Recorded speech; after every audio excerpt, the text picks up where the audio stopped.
3, 2. Okay, the issue is not power, it's not knowledge. The issue is, well, it's something else, and then the question is, what is the issue? And we're gonna get to that. Somehow, the word and the divine gets revealed to the supposed enemy, right? To Pilate's wife, and she understands it. The Abraham, the testament to faith, is right. He's giving himself. He's offering his son. He's willing to give his son, the one that he loves, to God. But what does God do in this story? He gives, his son to the world. He's willing to give his son He to us, reverses right? it. Probably the most unbelievable thing for people is that the idea here is that God has faith in humanity. Right. And that's the thing that I think humans don't believe. Maybe more than the actual idea of God.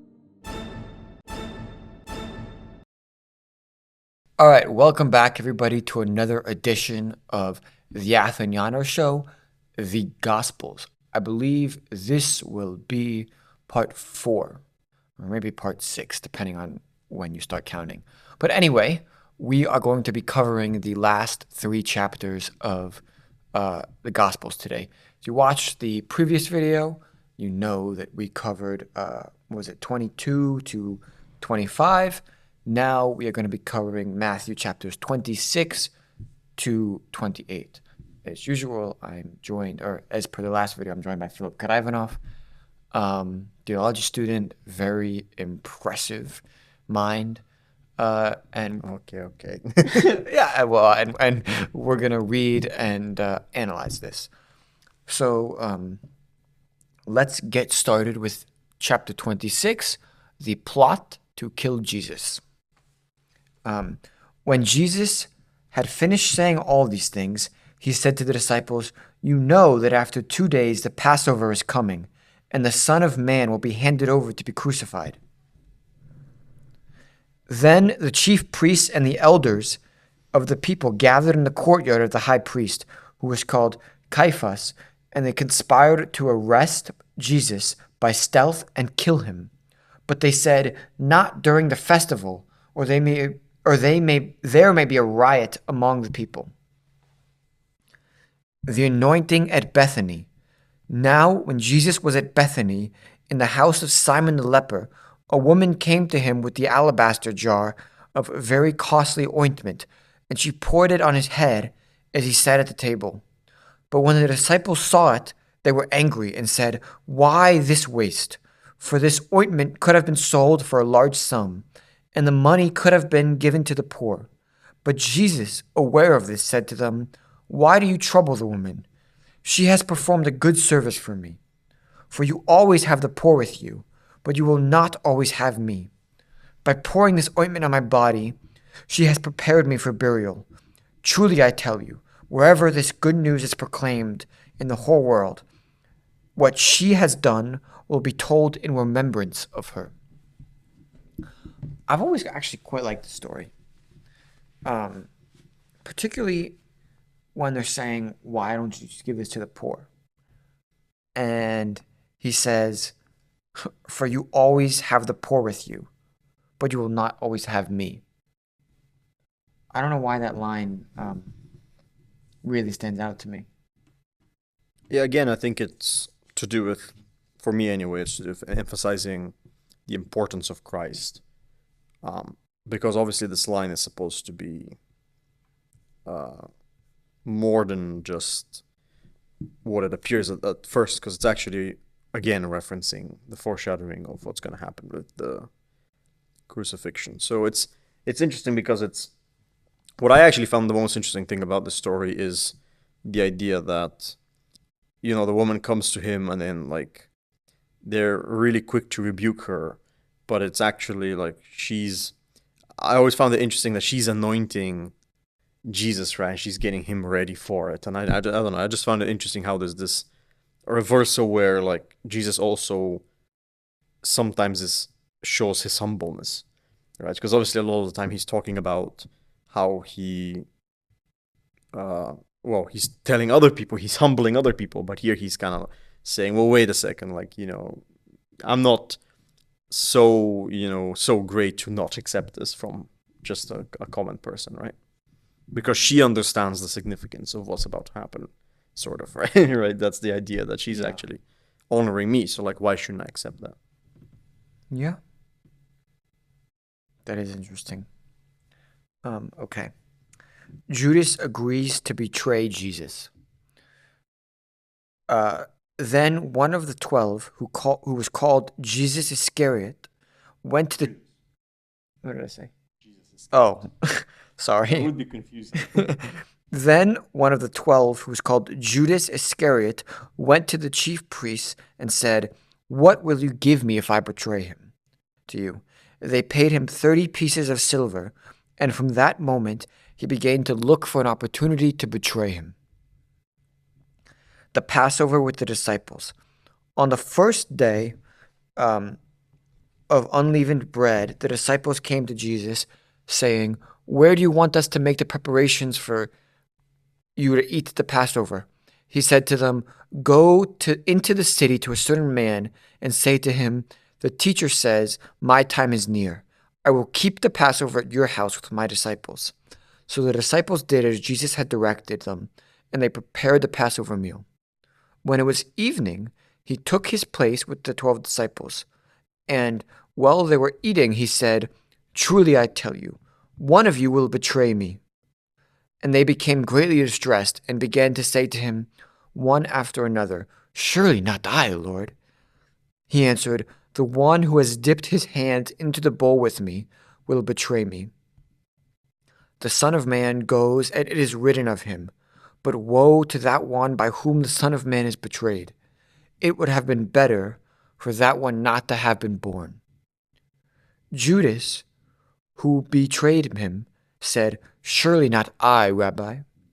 He replied, "You have said so." The institution of the Lord's Supper. While they were eating, Jesus took a loaf of bread after blessing it. He broke it, gave it to the disciples, and said, "Take, eat, this is my body." Then he took a cup, and after giving thanks, he gave it to them, and saying, "Drink from it, all of you, for this is my blood of the covenant, which is poured out for many for the forgiveness of sins. I tell you, I will never drink again of this fruit of the vine until that day when I drink it new with you in my Father's kingdom." When they had sung the hymn, they went out to the Mount of Olives. All right, so obviously this is, Yeah. I can't talk about Christianity without talking about this is my body you eat. This is my Right, this is blood the you preparation drink. for the Eucharist, right? So, yeah, it's interesting. Again, we have this idea here that, well, before that, I wanted to talk about the betrayal of Judas. Because if we watch the last part that we did, we were talking about how Jesus reprioritizes everything, and he says that the truly valuable things are obviously the divine, the Word of God, which will become to be known as Jesus, right, with John's Gospel, to the Logos. And those things are put at the forefront, and then the material goods and everything else is obviously not as high on the list in terms of priorities. And here we see Judas betraying him for 30 pieces of silver, right? So that I always found that interesting, that it's like he's it's like he's been speaking against this throughout all this time, and now it's like coming to the forefront. Can I say something that I just noticed? It's really interesting. Mm-hmm. The Judas accepting 30 pieces of silver comes directly after they criticize the woman for giving him expensive ointment. Mm-hmm. And they're like, "We could give it to the poor." And he says, "No, this woman is doing me a great deed." So it's literally directly after Yep. they criticize the woman for like expensive ointment and, putting a lot of care and money into preparing Jesus for this moment. That Judas then goes and accepts money over like God. Right, and what's the problem between the two cases? It's that in one of them, the expensive thing, the material good, is placed with Christ. So it's shown how Christ is the important one in that situation. So the priority is straightened out. It's correct. And then in the other one, Judas is giving up Christ for the expensive thing, right? Right. So it's the equivalent of if the woman were to betray Jesus for the perfume, right? That's the idea. So yeah, Well, that's a fascinating it shows the parallel. hypocrisy too, because it's like on the one hand they're like, oh no no no no no, this thing is so expensive, right? Like, but on the other hand, Judas goes, and so he's in this anointing part. It's like, okay, the disciples are caring more about the material than the divine, Mm-hmm. right?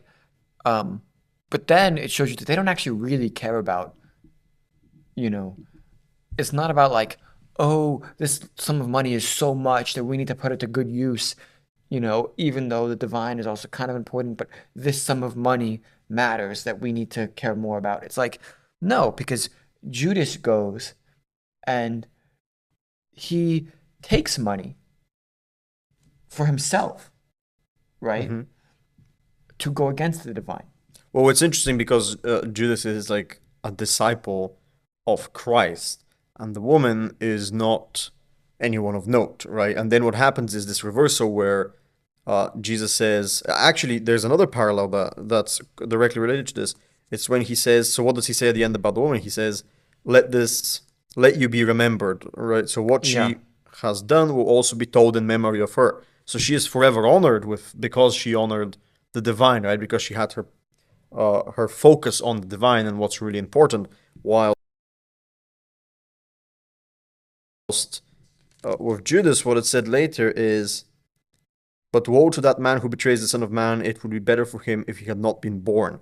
So you see so he you could say he was in the highest place and he fell from there, and she was in the lowest place and she was risen up, right? So Yeah. that's the parallel that's happening here. That's a very interesting one. And again, I think this idea here with the anointing of Jesus, it's interesting because you could say, well, yes, but isn't like helping the poor also a good thing? But this is back to what we were talking about, the commandments, where the first commandment is to do with the divine, and only that would make sense of the second one, which is to do with fellow people, Yeah. right? And the significance of what's about to happen with the death of Jesus is the most significant thing for us and for everybody else, even more significant than the helping with material goods in this moment, right? That's the point here. It's not that it's not important to help the poor. It's more like this moment is even more significant, and this is not supposed to be a message of don't help the poor or anything like that. Obviously, it's more to do with the fact that everybody's going to be helped when Right. the resurrection occurs at the end. And notice how Judas says to the chief priest, what will you give me if I betray him to you? Which shows kind of unbelief in Jesus, because Jesus has been explicit what they will receive Right. if they believed in him, right? So clearly here it's unbelief, but it's also kind of again what we talked about with this, like, but you're always free to reject it and you're always tempted to reject it, right? So even if you know it, which I presume he was there to witness a lot of these miracles, Right. again what we talked about in the previous part, the miracles are not always mean that you will accept that which is revealed, right? Because you need to be in a personal relationship with that which is revealed, which is the Mm-hmm. person of Christ, and that's more complicated. A personal relationship is just not a matter of propositional knowledge where it's like, do I know that X thing exists, right? That's not really all to it, right? Yeah. And I love this part when he says, you know, Judas says, surely not I, Rabbi, in reference to like betraying him. And Jesus replies, you have said so. It's like, it wasn't, you're the one who uh, has said that you have betrayed me Mm-hmm. because you did it, right? It's not that like, it's, yes, it's in a sense the prophecy, but it's also like Judas did this to himself. Yeah, and again, it's this idea that we talked about before, where God is like giving people the space for them to exercise their own volition. Right. So Judas is having his opportunity to betray Jesus, and he goes through with it, right? So yes, things are ordered in a way so that this occurs because the resurrection is necessary. But that does not undermine the freedom of Judas to do that which he does. Right. And I like your translation better because it does sound like he is also calling him a bit of a hypocrite, because obviously he's, well, not a big hypocrite, because he's saying here, he's repeating what everybody else is saying, but obviously he doesn't mean it because he's lying. So it's interesting how he says, well, yeah, you would say that, right? It's kind of like, Yeah. whilst my one says, yes, it is you, which I think Mm. seems kind of strange because it's like a direct like accusation on, whilst they were eating, which I don't know if that's how it happened. It seems more like your one is more interesting, where it's like it's like calling him out on his hypocrisy, where it's like a knowledge between the two of them. Right. Right. I mean, and we had to talk about the Lord's Supper. Um, do we get? Yeah, we've got a good table here for the Lord's Supper. Yeah. It's true. It's true. The Last Supper.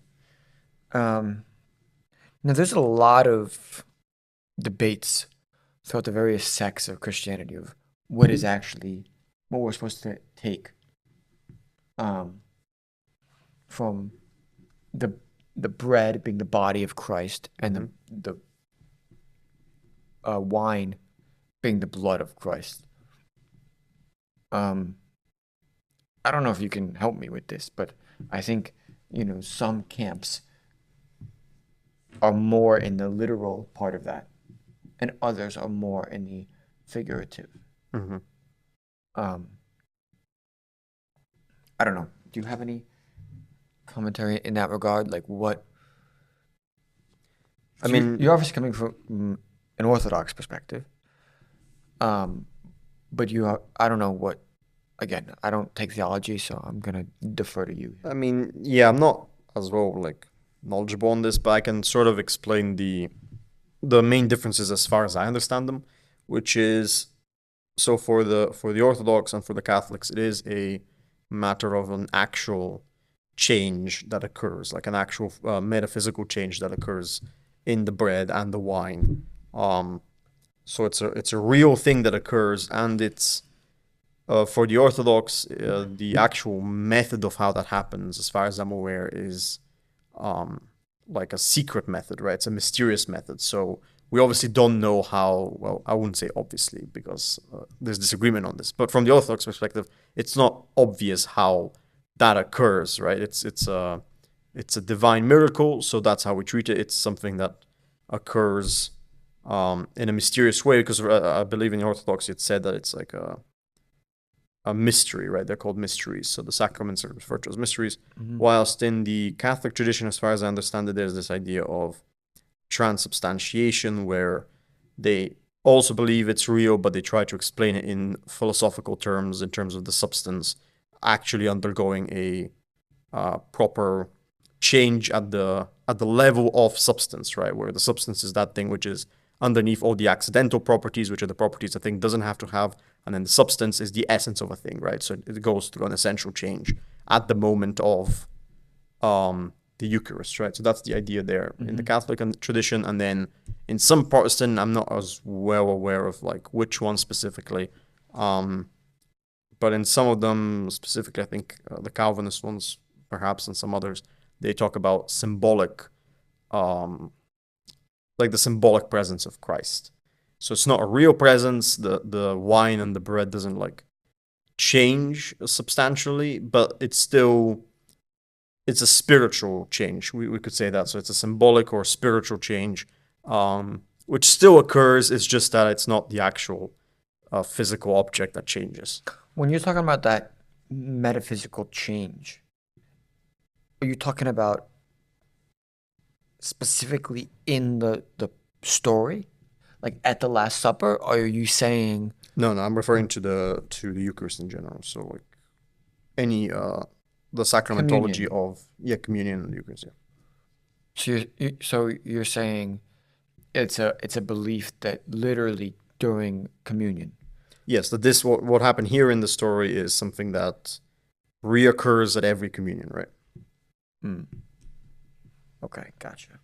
That's the distinction as far as I'm aware of it, but I don't. I'm not as well versed in terms of the church matters and the sacramentology. In the comments, guys, if you have any opinions, we got something wrong, you think, or we got something right, or you just want to say hi, let us know. Okay. Peter's denial foretold.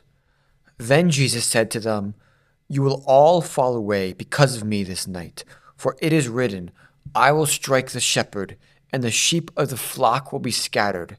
But after I am raised up, I will go ahead of you to Galilee." Peter said to him, "Even if I fall away, because of you, I will never fall away." Jesus said to him, "Truly I tell you, this very night, before the cock crows, you will deny me 3 times. Peter said to him, "Even though I must die with you, I will not deny you." And so said all the disciples. I think we touched about this in the last video. But it's very interesting to me that Peter, again, literally meaning rock in Greek, the steady one, turns out to be the one who is unsteady in his willingness to stay with Jesus, right? He's the one that the rock, the steady one, is actually the one that, on the one hand, when he's walking on water, he doubts, right? And that's why he falls. And even here, you see he's going to deny Jesus in the face of trouble. And so it's I mean, I knew this guy who did his master's dissertation on comedy in the Gospels. And I think if this was a moment of like irony, this would be a good one. The fact that Peter is the rock, and in reality, he's the one that's the least steady. Well, I think it's also purposefully done that way, obviously, because done that way. It's purposely that way because what occurs here is this idea we also see in the Old Testament with Israel being, the wrestling with God, right? That being the crucial idea. So I think this is just the state of believers and how they come to believe. And I think what's interesting is that there's also this line that I remember reading somewhere, which is about people who have gone and how should I put this? Who are more adventurous, let's say, or people who have gone and actually wrestled with their beliefs and actually tried to figure out, do they really believe, or do they really have a connection with God? In what way do they have it? Those people have like a more valuable connection with God once they reach that point. And I have heard that somewhere, and it's interesting because we do see it here. We saw it first with like Israel in the Old Testament, and now here Peter, who is one of the main disciples, right? We see that he is the rock, but he's also, well, his role as the rock comes later, right? It's actually he's the rock of the church, right? So technically it comes later, right? Now, obviously, Jesus is still the principal character, and it's interesting that what happens here is that we see Peter like wrestle with Jesus, right, and trying to figure out to what extent like he actually believes, because he says a lot of the times, like he says here, like, yes, I believe, but then when push comes to shove, it's like he doesn't believe quite as much, or he doesn't want to stake himself on it, right? So there's a lot of things going on here, but the principal idea is that the believer is not just someone who follows just for the sake of following. It's someone who figures things out internally for themselves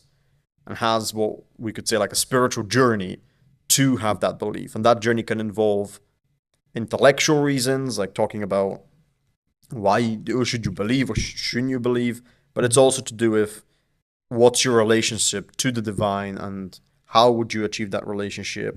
And here for Peter, it comes down to would you put yourself in danger, right? Would you put yourself in disgrace in front of society for Jesus, right? That's where he starts to fail, because it's not that he doesn't believe him intellectually, like he believes what he sees, but but it's something else that starts to trouble him. But I think that's the main idea, that the believer is undergoing all these changes in like a spiritual journey is the best way I could phrase it.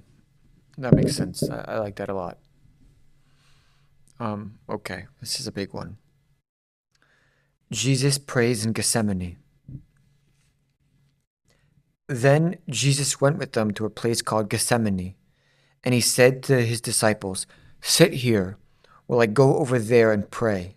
He took with him Peter and the two sons of Zebedee and began to be grieved and agitated. Then he said to them, My soul is deeply grieved, even to death.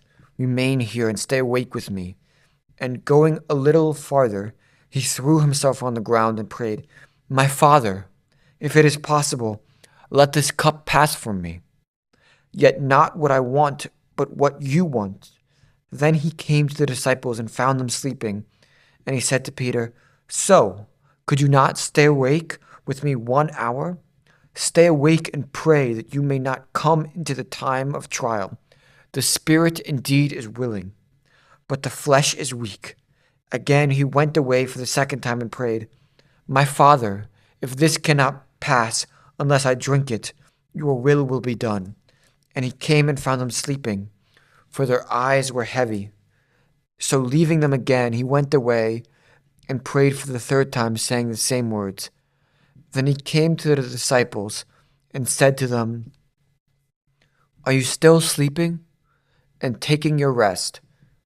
Now the hour is at hand, and the Son of Man is betrayed into the hands of sinners. Get up, let us be going. Look, my betrayer is at hand.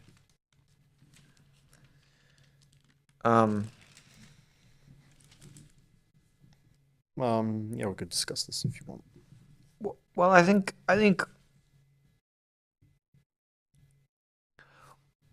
it's very interesting because I think when we're talking about the human side of Jesus, the praying at Gethsemane, really, if you want to talk about Jesus being separate from the Father,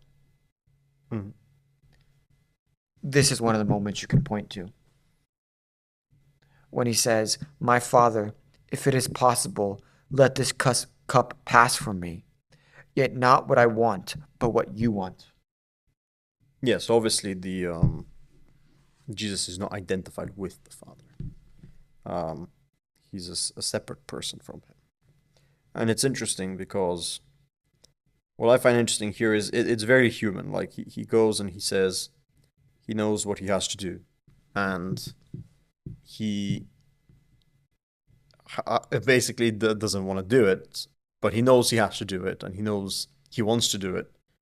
But it's his human side that doesn't want to do it, right? Because the human side is always, and this is fascinating to me because it's this idea that the human side likes living and doesn't want to undergo death, right? I think a lot of people would agree with that, obviously, exceptions. But it's interesting because he experiences that here, where he's like, his human side is like, yes, but I like what I have here. And then he leaves for a little bit and he sees his disciples not doing what they're meant to be doing. And at that moment, it's like, he gets back to it and he's like, okay, yeah, I mean, I'm telling them, because he rebukes them, right? He's like, you should be doing, you can't even do this. And then he comes back and he's like, okay, I'm going to do it. Because I know I have to do it. And I was just complaining about not wanting to do it. But now I'm rebuking them for not doing their duty. I know my duty, so now I have to actually do it. So you see how he's sort of self-aware and becomes self-aware in that moment where he's like, well, wait a second. Like this was my answer, right? He prays and he says, do I have to do it? And then he goes and sees that someone else is not doing what they're supposed to be doing. And then he realized, okay, yeah, obviously I have to do it. Right? But like this moment when he says, it's just, if it is possible, let this cup pass from me. Yet not what I want, but what you want. To me is so profound because it's so human too, because it's like, I don't want this, but I don't want to not do this because it's what I want. Yeah, and here it's important because people might be like, okay, well, this shows that it's not Jesus is not divine because he doesn't want it, and then God wants it, right? So Jesus is not God. But that's why in the councils, the ecumenical councils that they have, the church talks about this, the nature of Christ, and what's decided is that the nature of Christ is dual, right? And the will of a person belongs to their nature. So it's said that he has a human will and a human energy, and he has a divine will and a divine energy. And this is not something that we can say, oh, that's arbitrary, like they've just added that in so that this makes sense. Because why is he doing it in the first place? Like, he knows he's making enemies. He knows he's about to die. That's the divine will pulling him towards that. And then he has also this human will, which is what I was mentioning before, which is this idea where the human will has doubts along its journey. And this actually goes back to Peter, because just now we had Peter saying that he's not going to waver, and then obviously he's going to waver later. And now we see that even Jesus, when because he's human, he has the human will which wavers, right, at the moment of death, where it knows it has to like go ahead and go through with this, which is obviously very torturous. So yeah, that's why I think it's interesting how you have this duality here. It's almost like you could imagine like, he's in the garden, and I don't know if my thing says garden, but it's always called the Garden of Gethsemane. Yeah. And it's like the two essences of him are like pulling each other apart. Mm-hmm. And like he's in this this like period of agony because he's wrestling with those two parts of him, right? He's human, but he's also divine. And so this moment is when he's kind of coming to terms with giving up the human part to become the fully divine. It's like to me, you cannot have the resurrection, right? The importance of the resurrection without the human part of Jesus, because it is the human part that he's forced to give up, right? Yeah, well, and more specifically, he's forced to give up the what we could say the corrupted human part, right? So it's not humanity as a whole, but it's this idea that the death is going to purge the current human nature, and it's going to allow for its restoration by the individual will of each human nature and person, right? But that's obviously we're gonna talk about that more when we get to the resurrection. Yeah. I just think, I just find this like so interesting to picture that kind of. It's a very human moment, in the garden. I think that is one of those few moments where like I think it's easy, not easy, but Jesus' actions are very relatable from a human perspective. Yeah, I think that's why it's one of the most famous moments from the passage. Now, following the divine will. Right, here comes the betrayer. Yeah. But I was just saying, following the divine will is much harder than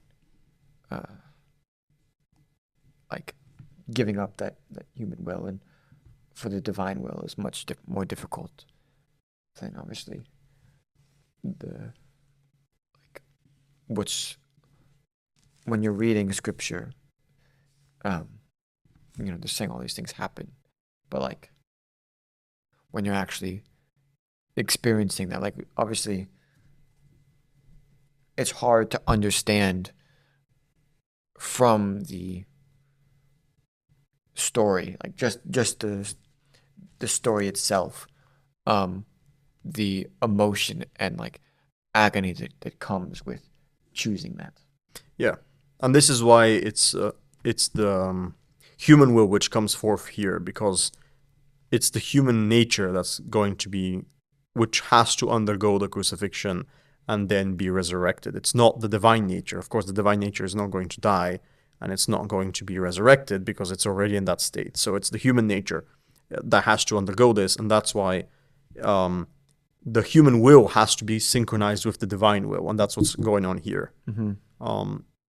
Which is what they say, like, believers have to undergo, right? So this moment in Gethsemane is like equivalent to, like, obviously it's a very short passage, but it's equivalent to like the life of a Christian, right? This is the idea that this is what the job is, right? You have your human will, and then it should correspond with the divine will. That's what I was trying to get at, is like this little moment is like a microcosm of the entire Christian life. Right, yeah. Okay. The betrayal and arrest of Jesus. While he was still speaking, Judas, one of the 12, arrived with him was a large crowd with swords and clubs from the chief priests and the elders of the people. Now the betrayer had given them a sign, saying, "The one I will kiss is the man. Arrest him." At once he came up to Jesus and said, "Greetings, Rabbi," and kissed him. Jesus said to him, "Friend, do what you are here to do." And then they came and laid hands on Jesus and arrested him. Suddenly, one of those with Jesus put his hand on his sword, drew it, and struck the slave of the high priest, cutting off his ear. Then Jesus said to him, "Put your sword back into its place, for all who take the sword will die by the sword. Do you think that I cannot appeal to my Father, and he will at once send me more than 12 legions of angels? But how then would the scriptures be fulfilled, which say it must happen in this way?" At that hour Jesus said to the crowds, "Have you come out with swords and clubs to arrest me, as though I were a rebel? Day after day I sat in the temple teaching, and you did not arrest me. But all this has taken place, so that the scriptures of the prophets may be fulfilled, that all the disciples deserted him and fled." Jesus before the high priest. Those who had arrested Jesus took him to Caiaphas the high priest, where the scribes and the elders had gathered. But Peter was following him at a distance, as far as the courtyard of the high priest, and going inside he sat with the guards in order to see how this would end. Now the chief priests and the whole council were looking for false testimony against Jesus, so that they might put him to death. But they found none, though many false witnesses came forward. And at last 2 came forward and said, "This fellow said, I am to destroy the temple of Jesus and to build it in 3 days." Then the high priest stood up and said, "Have you no answer? What is it that they testify against you?" But Jesus was silent. Then the high priest said to him, "I put you under oath before the living God. Tell us if you are the Messiah, the Son of God." Jesus said to him, "You have said so. But I tell you, from now on you will see the Son of Man seated at the right hand of power, and coming on the clouds of heaven." Then the high priest tore his clothes and said, "He has blasphemed. Why do we still need witnesses? You have now heard his blasphemy. What do you think?" They answered, "He deserves death." Then they spat in his face and struck him, and some slapped him, saying, "Prophesy to us, you Messiah, who is it that struck you?" Peter's denial of Jesus. Now Peter was sitting outside in the courtyard. A female servant came to him and said, "You also were with Jesus to the Galilean." But he denied it before all of them, saying, "I do not know what you are talking about." When he went out to the porch, another female servant saw him, and she said to the bystanders, "This man was with Jesus the Nazarene." And he denied it with an oath, "I do not know this man." After a little while, the bystanders came up and said to Peter, "Certainly, you are also one of them, for your accent betrays you." Then he began to curse, and he swore an oath, "I do not know this man." At that moment, the cock crowed. Then Peter remembered what Jesus had said, "Before the cock crows, you will deny me 3 times." And he went out and wept bitterly. Chapter 27. Jesus brought before Pilate. Do you want to discuss the ending here? Sure. I think, yeah, it's just interesting. It's all coming obviously to the forefront now. This idea towards the end here, where one of the disciples tries to defend Jesus from them, and he says like, "This is not the issue," right? So now, if anybody hasn't gotten at this point, it's come down to this, where he's saying, okay, the issue is not power, it's not knowledge, the issue is, well, it's something else, and then the question is, what is the issue? And we're gonna get to that, but that's the idea here. The limitation that he's trying to overcome his enemy is not really the Pharisees, right? That's what we're getting to, because obviously he's being rebuking them throughout the text, but really why he's come here is for a different purpose, which Right. is about to happen. And then we have Peter, who disowns him 3 times, and it's again, this is back to what we talked about, the journey of the believer and how it's filled with going from one state to the next, and doubt, and tribulations. exactly right, trials and tribulations. So I just find it really interesting where I think every person who believes probably can relate to Peter here, where he's at the end he goes outside and weeps bitterly, right? Yeah. Yeah, for sure. And we're about to see another one who deeply regrets what they have done. Right. Chapter 27. Jesus brought before Pilate. When morning came, all the chief priests and the elders of the people conferred together against Jesus in order to bring about his death. They bound him, led him away, and handed him over to Pilate the governor. The suicide of Jesus. When Judas, his betrayer, saw that Jesus was condemned, he repented and brought back the 30 pieces of silver to the chief priests and the elders. He said, "I have sinned by betraying innocent blood." But they said, "What is that to us? See it to yourself."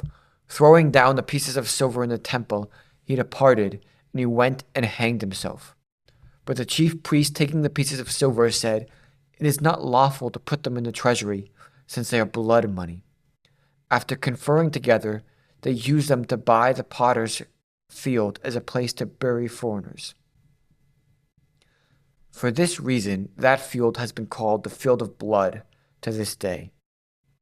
Then was fulfilled what had been spoken through the prophet Jeremiah, and they took the 30 pieces of silver, the price of the one on whom a price had been set, on whom some of the people of Israel had set a price, and they gave them for the potter's field, as the Lord commanded me. Pilate questions Jesus. Now, Jesus stood before the governor, and the governor asked him, "Are you the king of the Jews?" Jesus said, "You say so." But when he was accused by the chief priests and elders, he did not answer. Then Pilate said to him, "Do you not hear how many accusations they make against you?" But he gave him no answer, not even to a single charge, so that the governor was greatly amazed. Barabbas or Jesus? Now at the festival, the governor was accustomed to release a prisoner for the crowd, anyone whom they wanted. At the time, they had a notorious prisoner named Jesus Barabbas. So, after they had gathered, Pilate said to them, "Who do you want me to release for you? Jesus Barabbas or Jesus who is called the Messiah?" For he realized that it was out of jealousy that they had handed him over. While he was sitting on the judge's judgment seat, his wife sent word to him, "Have nothing to do with that innocent man, for today I have suffered a great deal because of a dream about him." Now the chief priests and the elders persuaded the crowds to ask for Barabbas and to have Jesus killed. The governor again said to him, "Which of the two do you want me to release?" And they said, "Barabbas." Pilate said to them, "Then what should I do with Jesus who is called the Messiah?" All of them said, "Let him be crucified." Then he asked, "Why? What evil has he done?" But they shouted, "All the more, let him be crucified." Pilate hands Jesus over to be crucified. So when Pilate saw that he could do nothing, but rather that a riot was beginning, he took some water and washed his hands before the crowd, saying, I am innocent of this man's blood. See it to yourselves. Then the people as a whole answered, His blood be on us and our children. So he released Barabbas for them, and after flogging Jesus, he handed him over to be crucified. I'll just read this and then we'll stop. The soldiers mock Jesus. Then the soldiers of that governor took Jesus into the governor's headquarters, and they stripped him and put a scarlet robe on him, and after twisting some thorns onto a crowd, they put it on his head. They put a reed in his right hand and knelt before him and mocked him, saying, Hail, King of the Jews! They spat on him and took the reed and struck him on the head. After mocking him, they stripped him of the robe and put his own clothes on him. Then they led him away to crucify him. Why do you think they add in this part where Pilate's wife says, have nothing to do with this man? I had a terrible dream that caused me much trouble about this man. Have nothing to do with him. Why do you think that part is included? I don't know. Maybe it happened.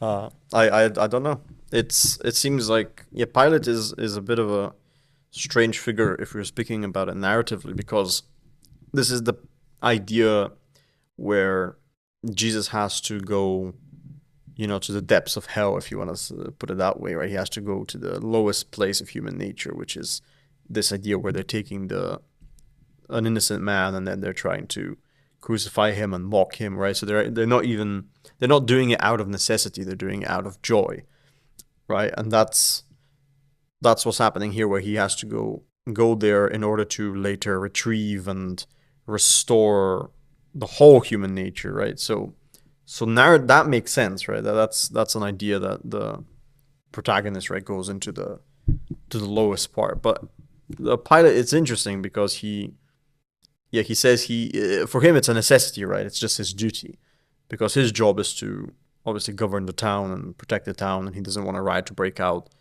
And according to their own customs, like, Christ is guilty of blasphemy, right? So he gives them the chance to sort of say, okay, you've punished him enough for what he's done, but clearly that is not enough for them, right? So he washes his hands off. And I think the wife part is just adding to that idea that he knows better and his wife knows better, right? That they shouldn't go through with this, but they're just the means to do it, right? They're not really the instigators of it. But it is so interesting because, all right, you have the Romans, right? The Roman authorities obviously are ruling over the Jews, right? It's like they've conquered this land and they're ruling over the Jews, presumably very harshly, right? Mm-hmm. So to most Jews at the time, the Romans are the enemies, right? The Romans are the ones who are, keeping them under occupation. They're posing all these strict rules, making them pay high taxes, right? The Romans are the enemies. And in the same breath, you have the Pharisees and the Sadducees and the scribes, who are regarded in the highest order, the highest degree, Mm-hmm. right? And these are the ones who know everything and are giving the prophecy. And then what ends up happening is not only is it the Pharisees and the Sadducees who convince the crowds to release Barabbas and kill Jesus, right? It's not only that, it's that, like, somehow the word and the divine gets revealed to the supposed enemy, Mm-hmm. right? To Pilate's wife. And it's almost like she understands it. She gets it in a way. in a very subtle way, it's like the dreams that she's had about Jesus alerts her to the fact that this man who is a Jew is so significant, right? She grasps this importance. But all this while, Jesus is performing all of these miracles, all of these things, and the Pharisees still do not get it. Yeah, so I think you've touched on a great point because it's the whole idea here is that you have this idea that the superficial is not really the significant.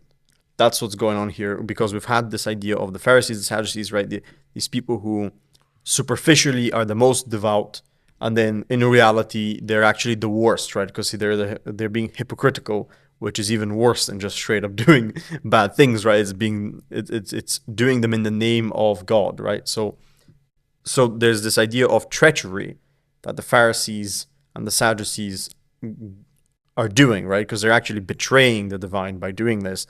And then we have that in the actual story here that occurs, because with Jesus, what happens is, and this is why Judas kisses him, right? He's like, this is how I'm going to show. I mean, you couldn't have picked a better way to show who you're going to betray, right? So it's this idea, exactly. It's the person who is supposedly the most devout, right? The disciple. And then again, we have this inversion that we talked about with the woman and the perfume and Judas, because he betrays him in the most intimate way. That's the idea. Right. And then obviously he goes here and they continually mock him. And that's the idea that meanwhile you have, again, this time not a poor woman, but this time you have the governor of the area, right? The Romans, who are, as you say, are supposed to be the enemies, right? Here they're Right. classically supposed to be on the side against God and God's people, Right. and instead we have the divine revelation occurring to them, Right. Literally in this case in a dream. It reminds me in a weird way of the whole children stuff, right? That like it gets revealed to the children and the infants and the innocent, and hidden these things from the wise and the understanding. It's Right, like right. obviously this Pilate's wife is not a child, not an infant, but in the same way that children haven't studied these things, don't know these things super well, right? Don't have this like superior knowledge of the Old Testament. Pilate's wife is coming into the kind of Judeo-Christian, this basically this whole idea of Jesus and all of this stuff to the equivalent of a child's perspective. Yeah, I would say what's happening here is that he's revivifying the tradition from which this was established, but he's revivifying it because people have become complacent, basically, and Yeah. they're no longer living it as an actual reality that occurs in the world. Instead, for them, it's more like I don't know, like a historical fact of the matter, where it's you have all these. It's stunted, basically. Their spiritual growth is stunted, where they're not actually progressing in any way. And that's why it's weird, because when he comes along, he says, "You're misunderstanding it. The priorities are different." And you see that in the actual story, where there's all these subversions, where like the things are supposed to be one way, but then actually it turns out they're not. They're like the opposite, right? It Yeah. turns out that the betrayer is with the disciples, and it turns out that the person who's trying to save Jesus is not a disciple. It's the governor, right? Right. So it's like, why is Pilate trying to save Jesus? Like, where's Peter in this? Like, where's Judas? Well, we know where they are, right? So Right. so that's why it's interesting that occurs and the way it occurs. Yeah. All right.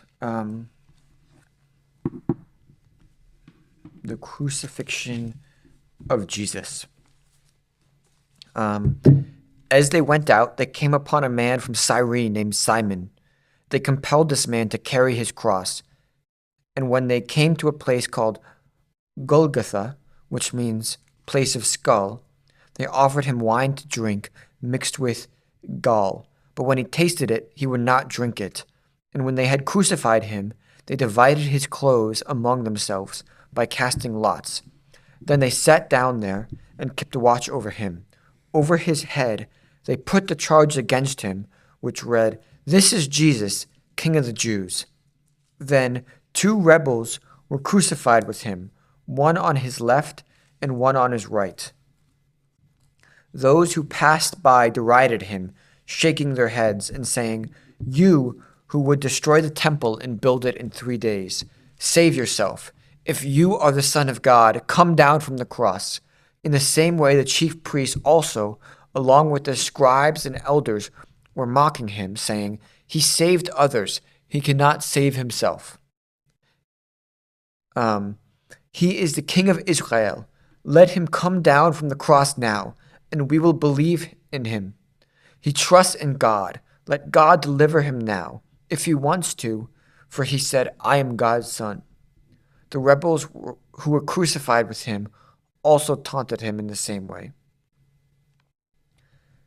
The death of Jesus. From noon on, darkness came over the whole land until 3 in the afternoon. At about 3 o'clock, Jesus cried with a loud voice, Eli, Eli, lema sabachthani. That is, my God, why have you forsaken me?" When some of the bystanders heard it, they said, "This man is calling for Elijah." At once, one of them ran and got a sponge, filled it with sour wine, and put it on a stick, and gave it to him to drink. But the other said, "Wait, let us see whether Elijah will come to save him." Then Jesus cried again with a loud voice and breathed his last. At that moment, the curtain of the temple was torn in two from top to bottom. The earth shook, and the rocks were split. The tombs also were opened, and many bodies of the saints who had fallen asleep were raised. After his resurrection, they came out of the tombs and entered the holy city and appeared to many. Now, when the centurion and those with him who were keeping watch over Jesus saw the earthquake and what took place, they were terrified and said, "Truly, this man was God's son."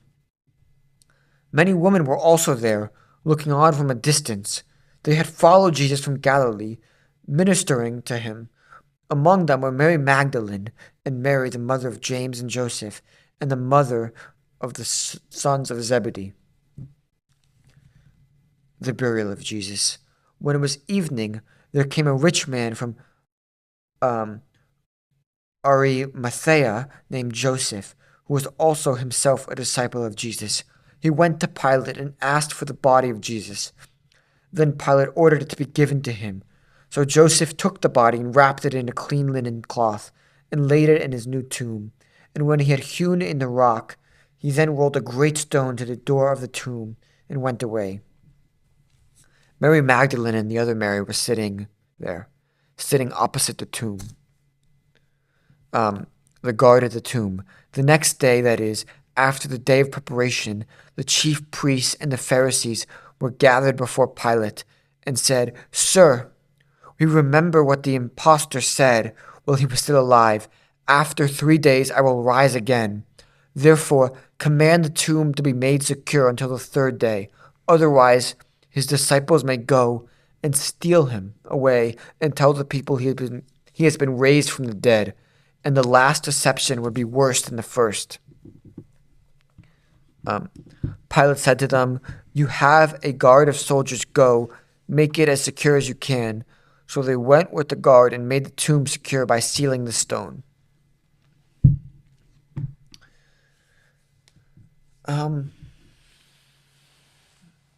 So in the death of Jesus, when he's on the cross, and he's saying, my God, why have you forsaken me?"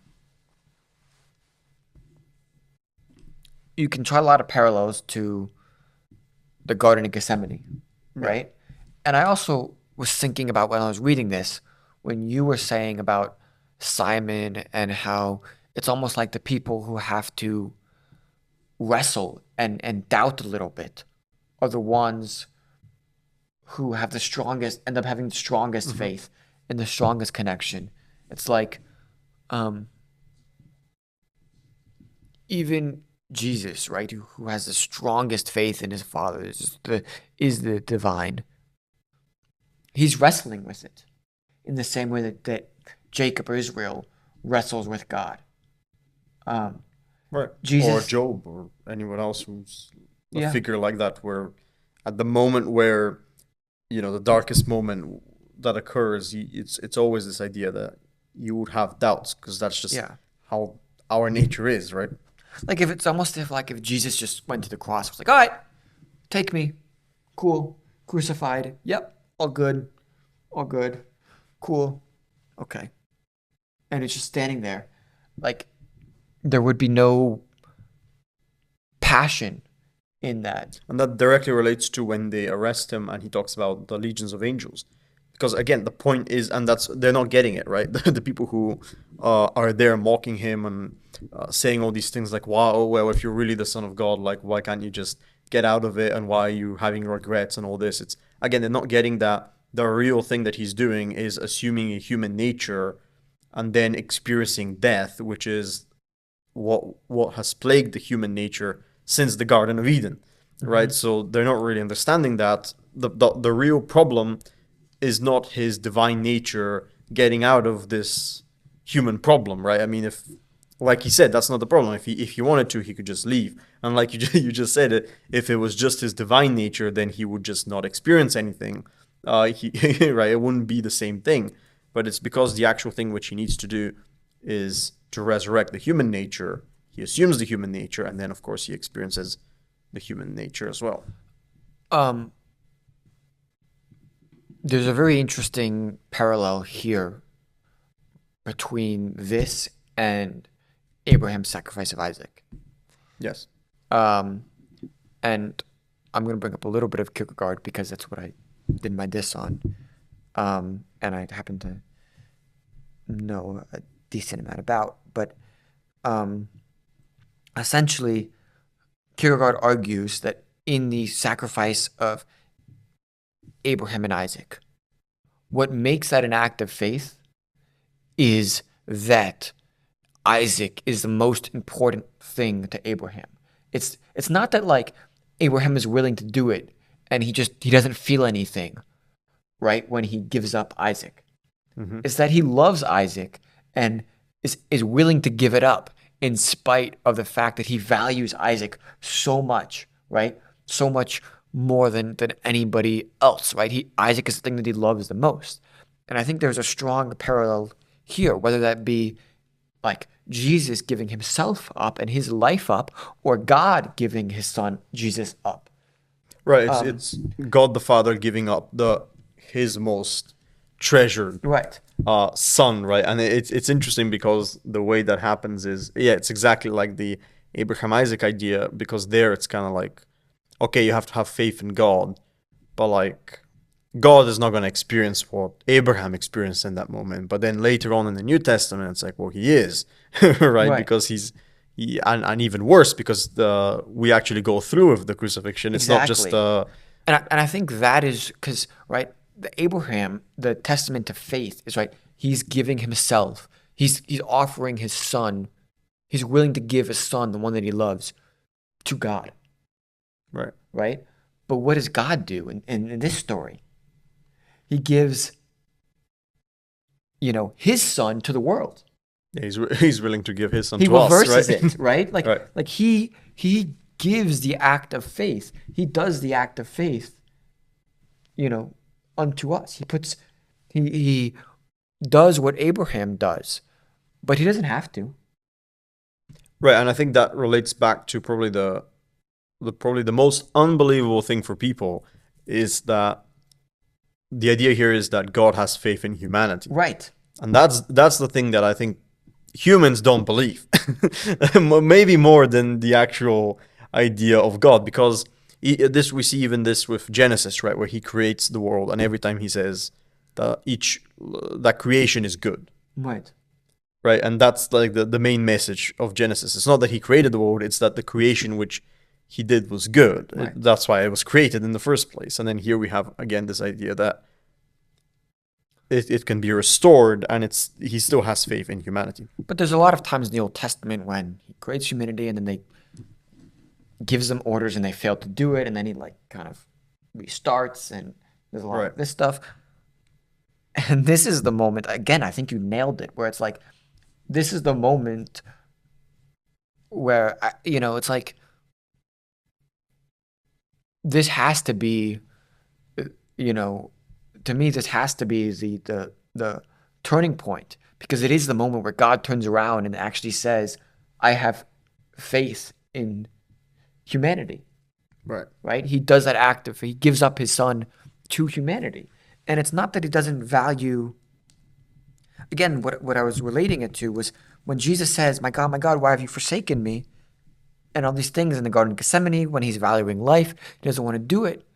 It's not that he's just like, whatever, Mm-hmm. life. I don't give a shit about human life, and I'm just gonna do this and go off to my. He cares about his human life. It means a lot to him.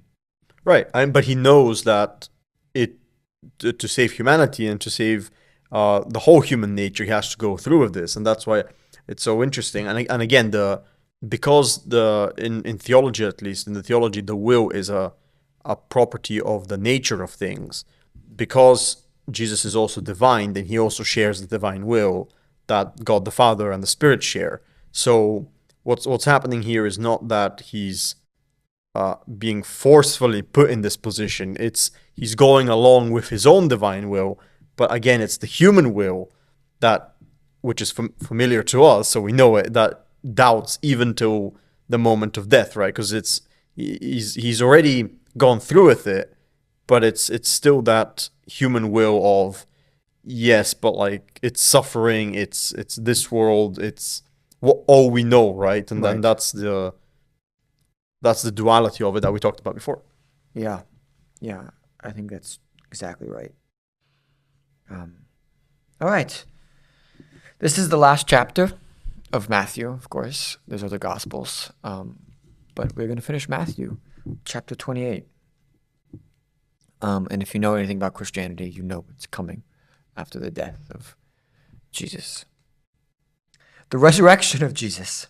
After the Sabbath, as the first day of the week was dawning, Mary Magdalene and the other Mary went to see the tomb.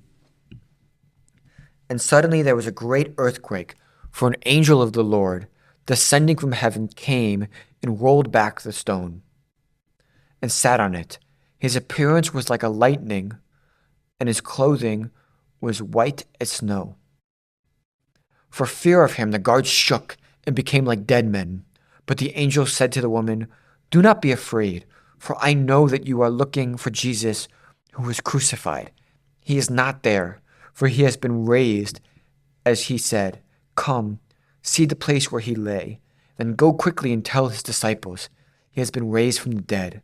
And indeed, he is going ahead of you to Galilee, and there you will see him. This is my message for you. So they left the tomb quickly with fear and great joy and ran to tell his disciples. Suddenly Jesus met them and said, Greetings. And they came to him, took hold of his feet, and worshipped him. Then Jesus said to them, Do not be afraid.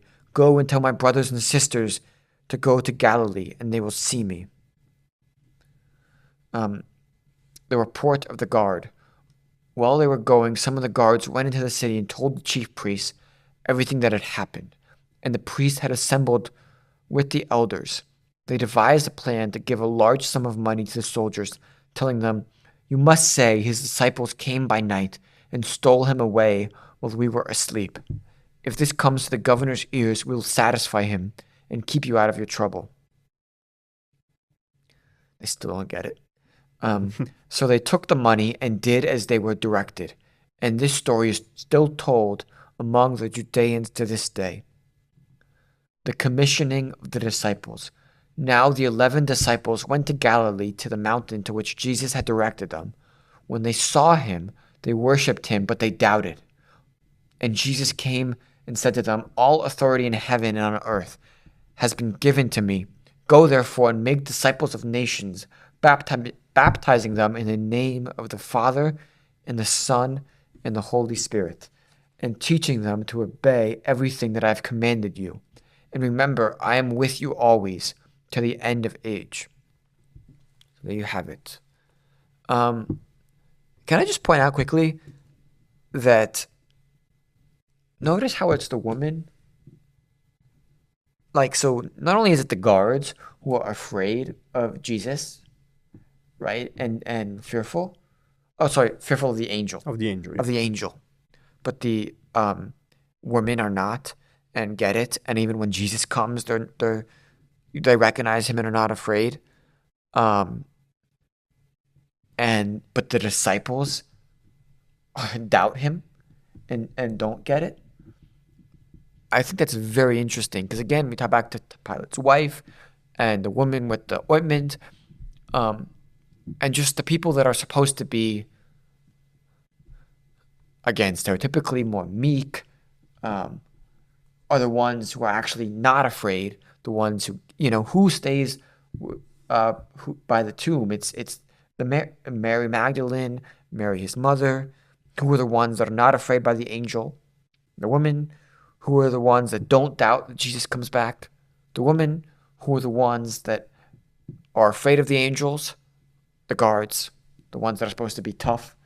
Who are the ones that doubt Jesus? Supposedly his most loyal supporters, the disciples, right? And I just think it's like this inversion of just because you have this title does not mean you're actually doing the deed. Yeah, and it's interesting because we see the continuance. So even though the resurrection is such a monumental occurrence in history, right, according to the Christian perspective, we still have this idea that the continuance of this belief. So it's like even after this has occurred, it's still the human will, right? It still doesn't to this day, right? So that's the idea here that this story now flows out into history to the present day.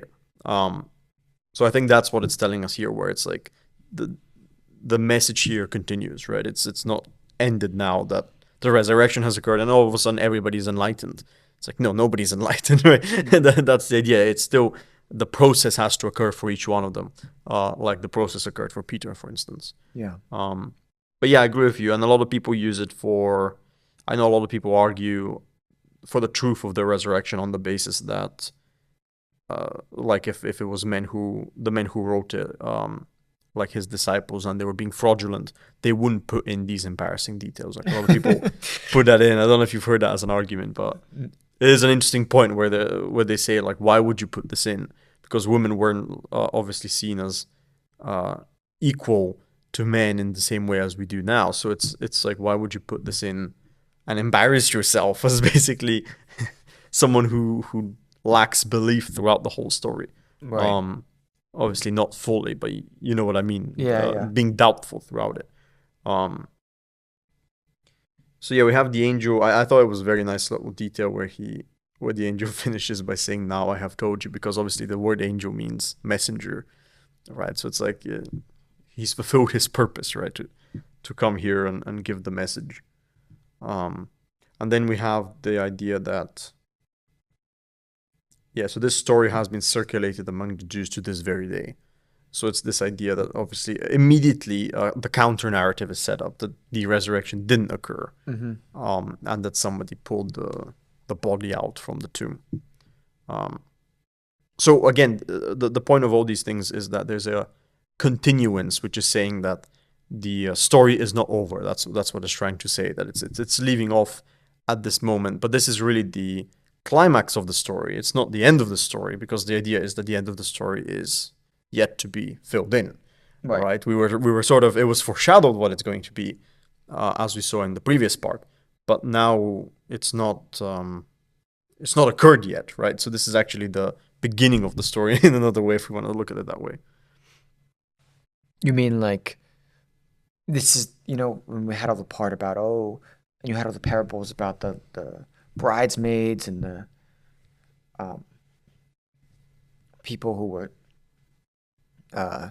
doing work, like the five, like you were talking about, the nations and the darkness and the people. Right, and we see that at the end here as well, where now it's up to the people who Jesus has left and to the church to establish and baptize the nations, and so we see that this is actually the beginning of the Christian missionary movement. Of course, right. It's not the end of the story. I think that's why we're seeing the continuance of problems like the doubting, right? The doubt continues because the story continues, right? That's Right. the idea here. So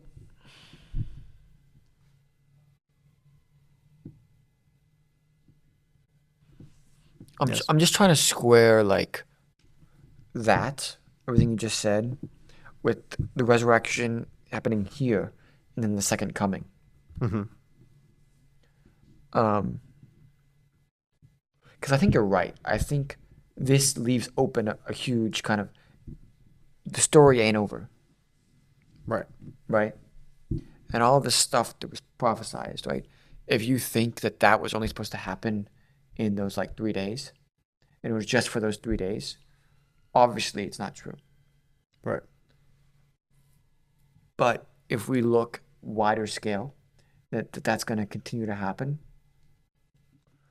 I think, well, I'll just say there's a lot of proof in the pudding. Right. And we have this idea that the Gospels here fulfill the old prophecies, but now there's new prophecies being set up, especially with the later Gospels, or not the Gospels, but the later books in the New Testament, right? Not just the Gospels and what Jesus says. So yeah, I think I don't read it as like an end of. It's not conclusionary, right? It's the kingdom of heaven, right? The kingdom of God just doesn't come at the end of the story, right? Right. So instead, this kind of mission statement is given out to what should be done on Go the therefore side and of make Jesus. disciples of all nations, baptizing them in the name of the Father and the Son, the Holy Spirit, and teaching them to obey everything that I've commanded you. And remember, I am with you always to the end of age. Yeah, you're right. It's like a, all right. And it's interesting because then before when he was talking with his disciples, he said something when he was talking about the coming of the crucifixion. He said like, "I wouldn't be always with you, and I would leave."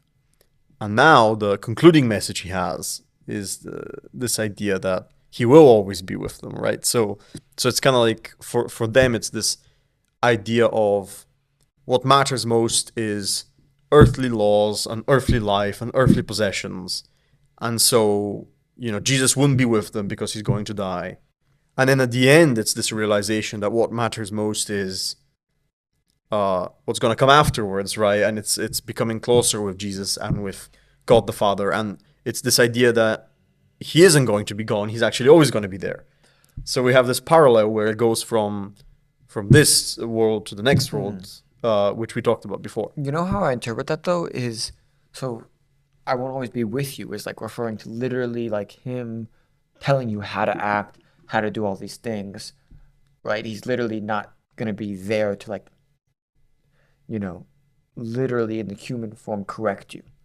Not in the human form, Right. but theologically he is present in the church. But that's what I right? mean. But now he's saying like remember how we were talking about, the Santa Claus and the Montan and I'm always gonna be there, right? Like I'm always basically somebody's always watching your So actions. don't like only do it when you think somebody's looking, Right. because they're always looking, right? Remember, like, oh, you didn't give me food when I was hungry.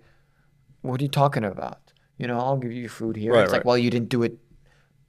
But I think the tone here is a bit different because I think the tone there is where it's talking about the second coming and it's going to be like a thief in the night, right? You're not going to expect it. I think the idea there was much closer to Montagne's idea about judgment always being passed, right? And you shouldn't be just doing things when you think you're being judged. You should kind of judge yourself. And there was this idea of, if you want to talk about it secularly, there's this idea of taking your conscience and then like removing it from yourself and having it as a separate set of eyes that are looking upon you. But I think here the tone is also one of comfort. Yeah, I agree with that 100%. Because I think here it's not I'm always there with you to judge you. It's Right. Here it's the other side of it, which is I'm always there with you, just full stop, right? Right. So I think that's what, but that's interesting because it is again this two sides of the coin. Right? I think you're, yeah, I 100% think there is that like comfort kind of, I'm with you, but maybe there are also like the other side of the coin Right. as well. Um, So I guess I should mention something about the actual like resurrection, yeah. what's going on there. So we were talking about this idea because it's so heavily foreshadowed in everything else that came before it. But yeah, the idea here is that you have the human nature, as far as I understand it, theologically, it's the human nature which is being resurrected, and it's being metaphysically resurrected, right? So this is an actual thing that happens. This is an actual reality that occurs where it undergoes death, which is the separation of the body from the soul, or the soul from the body. And the idea is that it's that Jesus' human nature undergoes death, where the separation occurs. And then because he's divine and because it occurs the way it does, it's then being offered up to God the Father, right? And in the Spirit, in the Spirit from the Son to the Father, right? So you have this triadic action, and this is what in the theologists talked about, is that because Jesus is divine, and this is the idea of the Trinity, is that all the actions are triadic, which means that they occur involving all three persons of the Trinity. So here you have redemption, which occurs, it's actually from the Father, because Jesus is actually initially sent from the Father, and then he dies, and it's in the Spirit, right? That the redemption is received, and that's why he says that he's gonna now leave, and then he's gonna leave us with the Spirit. So it's this triadic action that occurs to redeem human nature, and we could see that from the Christian point of view, from a Trinitarian point of view, that's mirrored in Genesis, where you have the creation, which is again from the Father through the Word of God, which is Jesus, the Logos, which is talked about in John. And then you have it in the Spirit, where the Spirit is floating above the waters, right? So all three persons are in Genesis when humanity is created, and then all three persons are here when humanity is redeemed. Mm. Very interesting. So you kind of have this arc that's been from Genesis to now, that's gone full circle. Right, this is the closing of that, what began then with the fall. And then this is the ascension of Christ, right? Mm. And then with him, the human nature as well, because he does it as a human. That's the important part, right? Because it cannot occur if he doesn't do it as a human, because then the divine is just ascending, which is not the point here. It's that the human is ascending, right? Mm-hmm. For sure. Okay, I mean, I think that's a good place to finish, right? Yeah, it's been a pleasure. I really enjoyed this. I hope you guys listening enjoyed this too. And yeah, do all the, I hate saying this, but subscribe, like, and yeah, do whatever else is down there. The notification bell, I guess. Check out the links in the description if you want. And also, if you're listening on the main channel, you can check out the shorts channel, which are like 60-second clips, which has been becoming relatively popular as of late. But yeah. Also, check out the past gospel episodes if you have not already. The first two are only on Spotify, but the next four are all on YouTube. So yeah, check it out. Let us know what you think in the comments, and see you guys next time. Oh, and thank you, Philip. Thank you, Philip, so much for being on for this. I really appreciate it. Oh yeah, thanks for having me. Yeah, and see you guys next time. Bye-bye.